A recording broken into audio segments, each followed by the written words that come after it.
కాంగ్రెస్ నేతలు పోలీసుల వేధింపుల వల్లే బీజేపీ నాయకుడు మధుకర్ ఆత్మహత్యకు పాల్పడినట్లు బీజేపీ రాష్ట్ర అధ్యక్షుడు రామచంద్రరావు ఆరోపించారు. మంచిర్యాల జిల్లా వేమనపల్లి మండలం బీజేపీ అధ్యక్షుడు మధుకర్ కుటుంబ సభ్యులను రామచంద్రరావు పరామర్శించారు. రాష్ట్రంలో అరాచక పాలన కొనసాగుతుందన్నారు.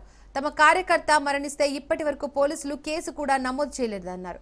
తమ ఉనికిని చాటుకునేందుకు కొంతమంది కాంగ్రెస్ నేతలు అక్రమ కేసులు పెట్టి ఇబ్బందులకు గురి చేస్తున్నారన్నారు. బీజేపీ నేతలను కార్యకర్తలను ఇబ్బంది పెట్టాలని చూస్తే ఊరుకునే ప్రసక్తే లేదన్నారు.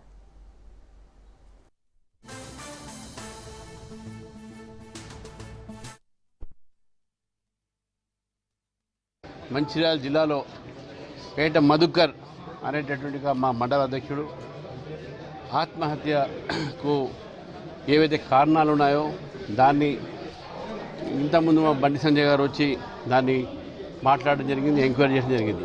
నేను ఢిల్లీలో ఉండబట్టి రాలేకపోయినప్పుడే ఈరోజు ఆ ఒక కుటుంబానికి పరామర్శించడానికి వచ్చాను.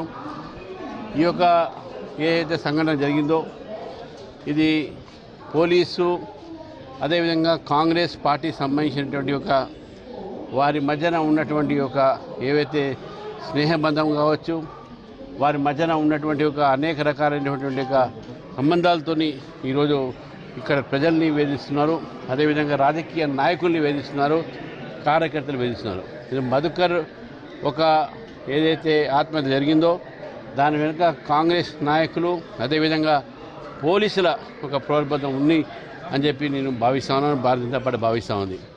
మాకు ఇచ్చిన సమాచారం ప్రకారం ఈ జిల్లాలో కాంగ్రెస్ నాయకులు పోలీసు ఒక యంత్రాంగంతో అనేక మంది కార్యకర్తల్ని జైల్లో పెట్టించి వాళ్ళపైన వేధింపులు చేస్తూ ఉన్నారు.